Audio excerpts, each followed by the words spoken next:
Bagi orang yang sehat, maka laksanakan al-himyah, pencegahan diri untuk mempertahankan sehat, jangan sampai sakit.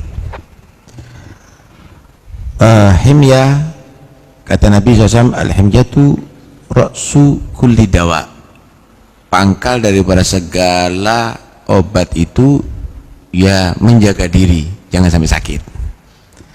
Jangan datang ke tempat yang membuat sakit, jangan memakan, meminum yang bisa membuat sakit, jangan bersikap, berperilaku atau yang bisa membuat sakit. Itu yang pertama. Bagi yang terduga, jangan berprasangka buruk.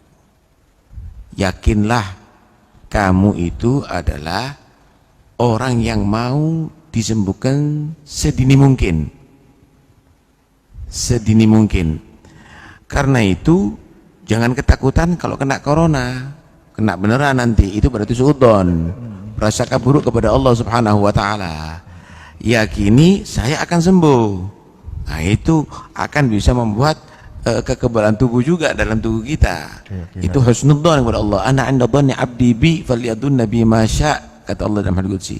Aku ini juga akan menentukan sesuai dengan prasangka hambaku. Prasangka buruk sama Allah, saya bakal sakit beneran ente. Nah, ente, saya akan sembuh. Hah? Saya sembuh, saya tidak sakit. Insya Allah ketika Anda terduga tadi itu, sebentar lagi ternyata Anda negatif, bukan positif. Bagi yang memang sakit, kesempatan Anda untuk bisa bersabar, karena sabar itu adalah kunci untuk kesuksesan. As-sabru miftahul faraj. Kesabaran itu kunci untuk kesuksesan. Termasuk bagian sabar, Anda berobat. Termasuk diisolasi, itu juga bagian kesabaran. Terima itu dengan sabar.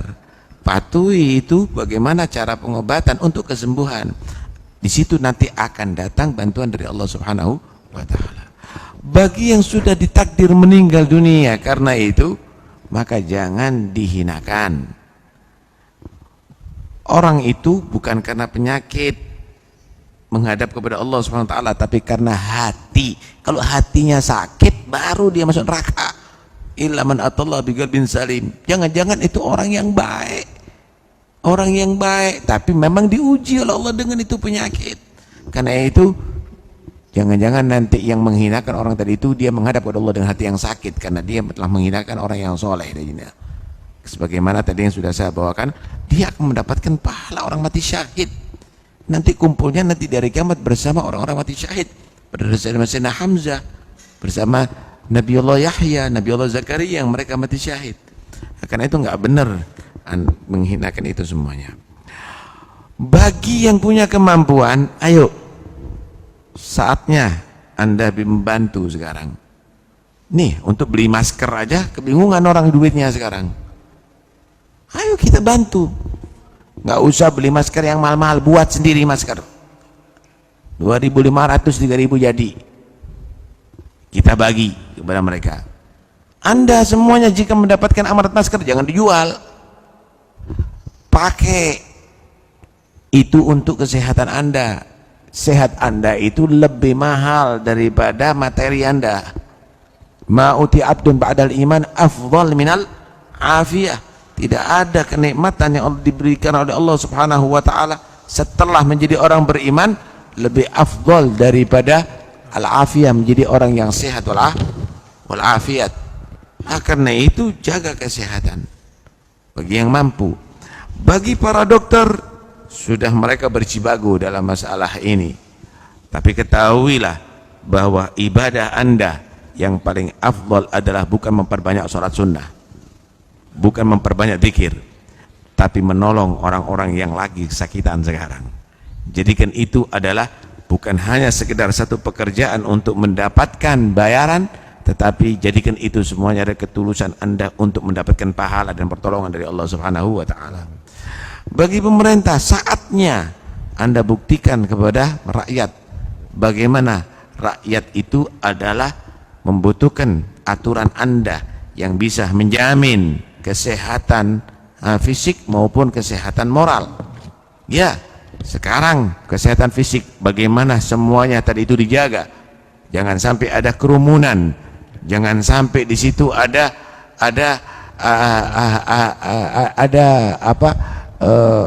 konsentrasi massa.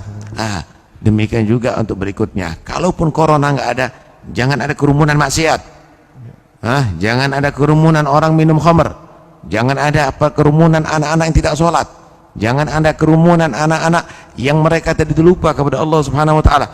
Ini semuanya ada hikmah, sehingga ulama, umara, orang yang kaya, para dokter, bahkan muslim dengan non-muslim bisa bersatu untuk menangani penyakit corona yang berbahaya dengan fisik kita. Kita berharap juga kita bersatu untuk menangani yang berbahaya untuk penyakit akhlak moral anak-anak kita, penyakit hati kita semuanya. Siapa yang setuju dengan anak yang tidak bermoral? Karena itu semua agama insya Allah mengajarkan orang untuk bermoral yang baik. Karena itu mungkin ya kita harus mencari hikmahnya. Alam itu ada dua, ada yang disebut alamul gudrah, ada yang disebut alamul hikmah. Alamul gudrah itu adalah sesuatu yang memang tidak bisa diikhtiarkan oleh manusia. Contoh, matahari terbit dari timur, terbenam dari barat. Usaha apapun tidak mungkin akan Anda bisa membalik itu semuanya. Usaha apapun tidak mungkin. Itu namanya alamul gudrah. Itu hanya Allah Subhanahu wa taala yang berkuasa, yang tidak bisa dipikir oleh akal manusia. Tetapi ada alamul hikmah. Alamul hikmah ini untuk kita lihat di belakang ini kejadian, di belakang ini permasalahan, apa hikmahnya. Disitulah kita berarti sesuai dengan apa yang Allah ciptakan untuk kita mencari hikmah dalam segala hal. Corona, ya itu adalah penyakit, tapi itu penyakit tidak Allah kirim kecuali karena ada hikmah. Ada satu hadis Rasulullah SAW yang mungkin bisa dicerna oleh setiap umat Islam. Nabi SAW beliau bersabda, lam tadharil fahishatu fi qaumin qad illa ba'athallahu ilaihimut ta'un wal auja' allati lam takun madat fi aslafihim alladhina madaw.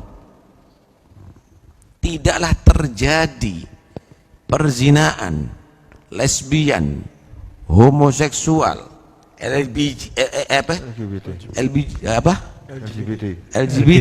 dan lain-lainnya itu di satu kaum dengan nyata, dengan jelas, kecuali Allah akan kirimkan ta'un, yaitu pengakibat mati massal atau penyakit yang belum terjadi dalam masa dahulu.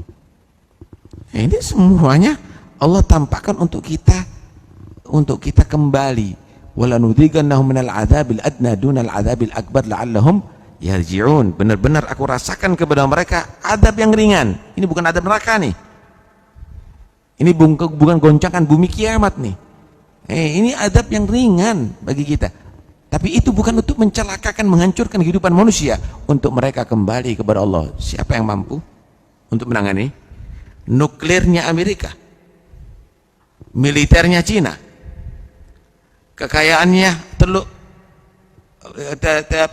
Timur Tengah. Apa yang bisa? Medis yang mana? Kekuatan siapa sekarang? Kita kembali kepada Allah, kita taubat, kita khudu kepada Allah Subhanahu wa taala. Karena itu, ayo kita kembali ibadah. Kita ibadah yang sesuai dengan aturan pemerintah, ibadah yang juga sesuai dengan aturan medis. Jangan meninggalkan ibadah karena hanya ketakutan corona, karena Anda semakin jauh daripada Allah Subhanahu wa taala. Takut daripada singa, Anda menjauh daripada singa untuk selamat. Takut azab dari Allah, Anda semakin dekat kepada Allah, Anda akan selamat. Begitu insyaallah biqudratillah. Umat Islam, Nabi mengajarkan kepada Anda untuk bersih. Bahkan beliau menyatakan merupakan lambang iman adalah kebersihan. Anda tafatu minal iman.